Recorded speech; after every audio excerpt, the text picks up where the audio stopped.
Bismillahirrahmanirrahim. Assalamualaikum warahmatullahi wabarakatuh.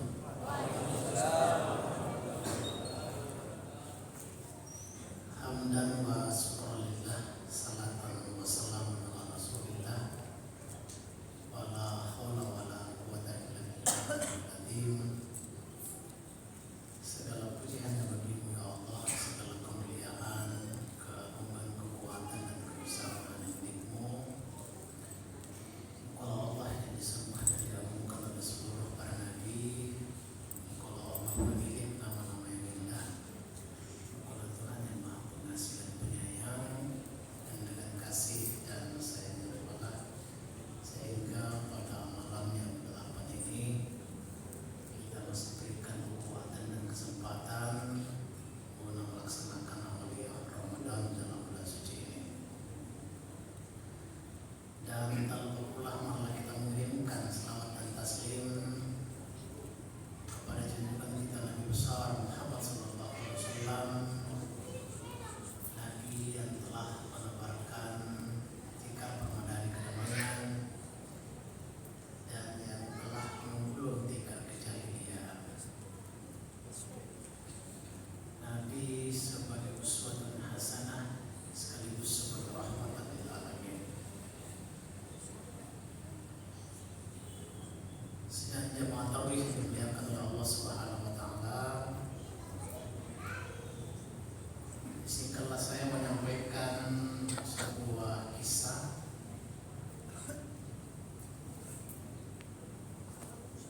yang terjadi pada masa Nabi Musa alaihissalam. Di dalam kisah tersebut diceritakan seorang atau sepasang suami istri yang dilanda dengan penuh kemiskinan, namun keduanya tetap berusaha untuk keluar dan mencari solusi supaya bisa keluar dari kemiskinannya. Pada suatu hari, sepasang suami istri ini sedang istirahat. Istrinya bertanya kepada suaminya, "Wahai suamiku, bukankah Musa itu adalah seorang nabi dan bisa berbicara kepada Tuhannya?" Lalu suaminya menjawab, "Betul, wahai istriku." Lalu istrinya berkata lagi, "Kenapa kita tidak menyampaikan tentang nasib, kondisi atau keadaan kita yang miskin bawah, serba kekurangan, agar dia meminta kepada Tuhannya supaya kita diberikan kekayaan?" Maka keesokan hari ini Bapak sekalian, sepasang suami istri ini menemui Nabi Musa, lalu menceritakan keadaannya kepada Nabi Musa, apa sesungguhnya yang terjadi, dan sangat memohon sekali kepada Nabi Musa agar meminta kepada Tuhannya untuk diberikan kekayaan supaya dia keluar dari kemiskinan, terbebas dari kemiskinan. Maka Nabi Musa pun menemui Allah Subhanahu wa taala, lalu menjelaskan, menceritakan kondisi sepasang suami istri tersebut dan meminta kepada Allah untuk diberikan kekayaan kepadanya. Lalu Allah pun berfirman kepada Nabi Musa, "Wahai Nabi Musa, saya kabulkan permintaannya. Saya berikan kekayaan kepada sepasang suami istri tersebut dengan catatan, saya hanya berikan kekayaan hanya setahun saja, dan setelah lewat dari 1 tahun dia akan menjadi miskin kembali," kata Allah. Maka Nabi Musa pun menyampaikan cerita ini, berita gembira ini kepada sepasang suami istri tersebut. Bukan main Bapak Ibu sekalian,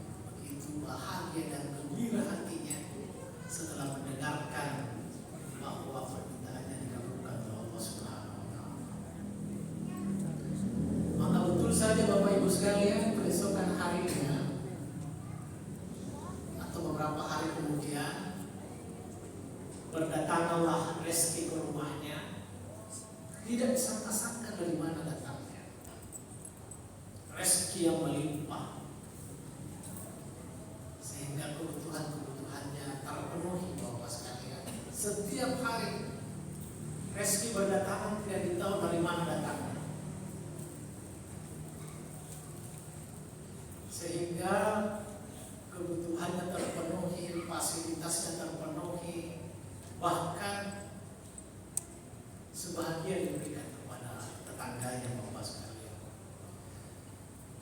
Dari hari ke hari, dari bulan ke bulan, begitulah kondisinya Bapak sekalian. Setiap hari melimpah rezekinya. Maka istrinya pun sadar dan berkata kepada suaminya, "Wahai suamiku, sekarang kita sudah kaya raya, sekarang kita punya harta berlimpah. Kita hanya diberikan kekayaan ini hanya 1 tahun. Marilah kita manfaatkan rezeki yang Allah berikan kepada kita ini untuk kita bantu fakir miskin, kita beri makanan kepada orang-orang yang membutuhkan. Kita bersedekah, kita berinfak, kita berzakat, kita membangun rumah-rumah persinggahan untuk para musafir. Pada masa itu banyak musafir lalu lalang di sekitar rumahnya itu sepasang suami istri tersebut. Lalu suaminya menjawab, "Betul wahai istriku, saya setuju dengan pendapatmu. Mari kita rencanakan dengan sebaik-baiknya, dengan harta yang kita miliki ini yang begitu melimpah, kita sedekahkan kepada orang banyak. Kita tolong orang, kita bantu orang, kita ringankan beban orang lain." Maka pada saat itu keduanya pun sibuk Bapak sekalian, setiap hari melayani masyarakat, melayani orang-orang miskin, memberi makanan, bahkan membangun rumah-rumah di 7 tempat persinggahan para musafir ini Bapak sekalian. Dan mereka keduanya ini memberi pelayanan yang begitu bagus. Para musafir itu diberi makanan, tempat tidur, fasilitas disiapkan. Orang-orang yang membutuhkan makanan datang ke tempatnya dan diberikan uang, diinfakkan hartanya sebanyak-banyaknya. Dan setelah dia sibuk seperti itu tiap hari Bapak sekalian, tidak terasa sudah melewati 1 tahun Bapak sekalian, dan dia masih tetap kaya Bapak sekalian. Lalu Nabi Musa pun bertanya-tanya dalam hatinya, ada apa gerangan? Tuhan Allah berjanji bahwa hanya diberikan kekayaan 1 tahun. Kenapa ini sudah lewat 1 tahun, tapi orang itu masih kaya raya? Kata Tuhan hanya 1 tahun saja, setelah lewat 1 tahun dia akan menjadi miskin. Lalu Nabi Musa pun menghadap kepada Allah Subhanahu wa Ta'ala, "Ya Allah, Engkau telah berjanji akan hanya memberikan 1 tahun kekayaan kepada sepasang suami istri itu. Tapi kenapa ya Allah sudah lewat 1 tahun orang miskin itu, sepasang suami istri itu masih kaya raya sampai sekarang?" Lalu Allah berfirman kepada Nabi Musa, "Wahai Nabi Musa, aku malu kepada hambaku yang bisa," kata Allah, "aku malu kepada hambaku kalau ada hambaku lebih dermawan, lebih mulia daripada saya," kata Allah.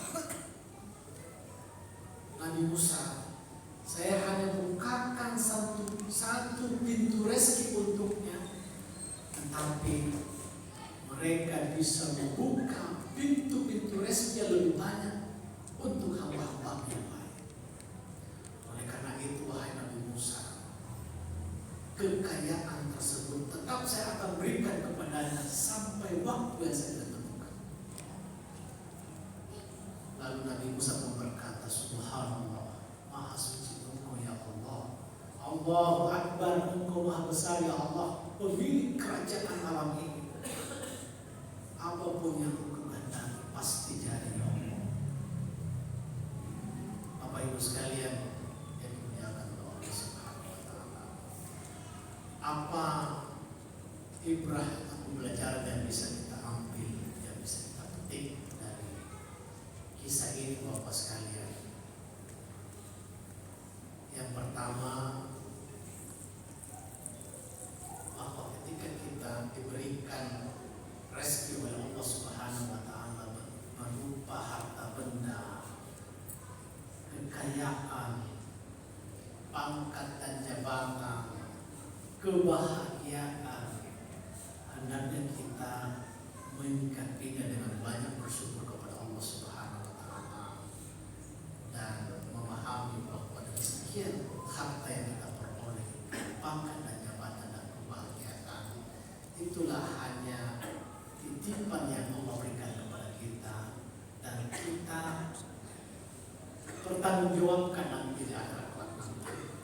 Dan yang paling penting dari itu semua Bapak sekalian, bahwa kita harus paham dari harta yang Allah berikan kepada kita, kita harus memahami maksud, tujuan dari penciptaan harta itu, mau dikemanakan, diapakan dan sebagainya.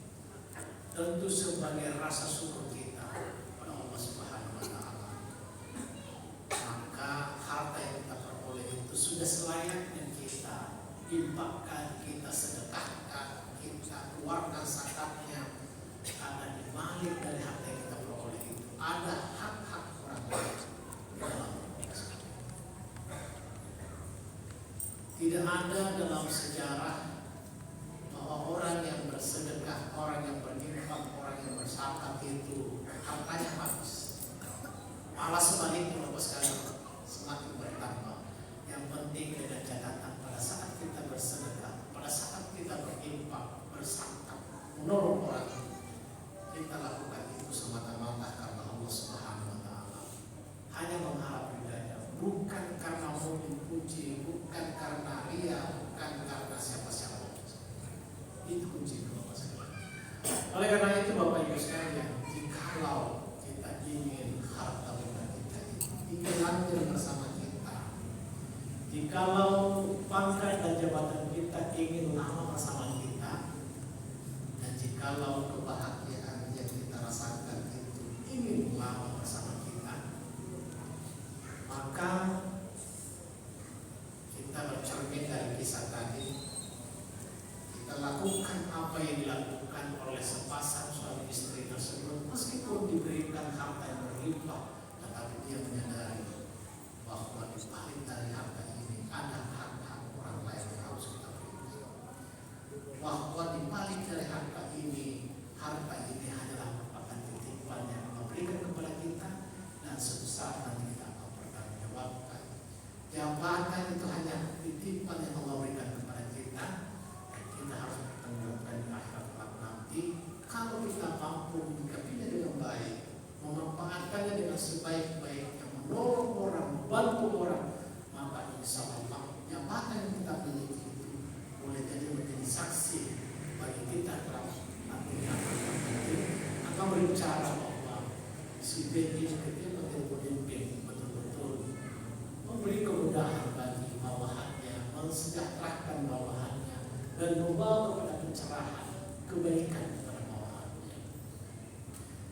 Betul dia kaya ya Allah, tetapi selama dia menjadi orang kaya, betul-betul dia sangat dermawan, dia gemar berinfak, dia gemar bersedekah, menolong orang dan sebagainya, akan menjadi saksi di akhirat nanti yang membela kita di akhirat Bapak sekalian. Oleh karena itu Bapak sekalian, momentum Ramadan ini kita harus memanfaatkan dengan sebaik-baiknya untuk bersedekah, untuk berinfak, mengeluarkan zakat, baik itu zakat fitrah maupun zakat mal, supaya harta kita itu terjamin keamanannya. Jadi zakat itu berfungsi sebagai security, selain mendekatkan diri kepada Allah Subhanahu wa taala. Sedekah, infak, zakat itu berfungsi sebagai security, pengamanan dari harta kita, membersihkan harta kita Bapak sekalian. Oleh karena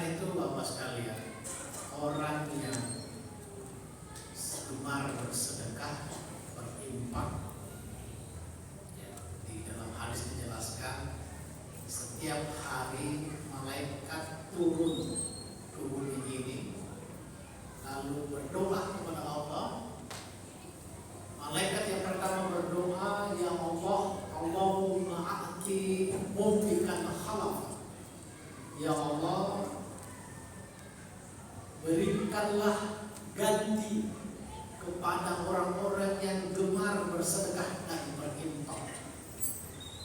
Dan malaikat yang lain berdoa, Allahumma ati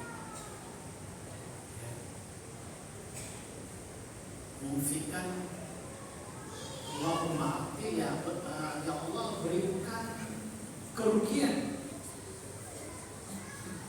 musbikan talaf, ya Allah berikanlah kerugian kepada orang-orang yang suka menahan hartanya untuk disedekahkan dan diinfakkan. Di ayat lain Allah berfirman, ma anfaqtum min syai'in fa huwa yukhlifuhu. Apa saja yang kamu infakkan, maka Allah akan menggantinya. Jadi segala sesuatu yang kita lakukan, yang kita infakkan, Bapak sekalian, yang kita sedekahkan, insya Allah Allah pasti akan ganti segera di dunia ini dan lebih nanti di akhirat.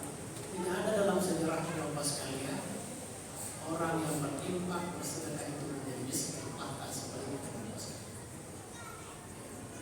Sebaliknya. Nah, mudah-mudahan kita bukan termasuk orang-orang yang didoakan oleh malaikat yang dimana malaikat itu berdoa, ya Allah berikanlah kerugian pada hamba itu yang suka menahan hartanya bahkan disedekahkan, supaya harta kita itu berkah Bapak sekalian. Maka kita keluarkan zakatnya, suka bersedekah, berinfak, karena Nabi bersabda di hadis lain, pancinglah rezekimu dengan sedekah, sembuhkanlah penyakitmu dengan sedekah.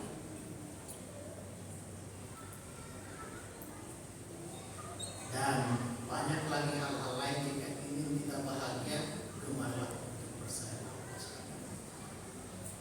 Nah, sekarang ini Bapak sekalian, bulan suci Ramadan ini, segala amal kebajikan yang kita lakukan ini dilipat gandakan pahalanya.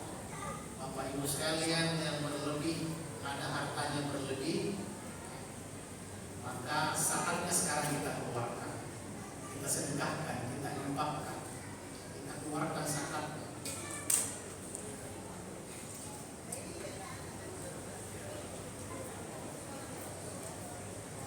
Ada buah dari atas, air, ya, biasa anak-anak ya. Jadi saya kira begitu Bapak Ibu sekalian. Mudah-mudahan apa yang Allah titipkan kepada kita semua betul-betul kita mampu menyikapinya dan mensyukurinya, sehingga harta benda yang kita miliki, pangkat dan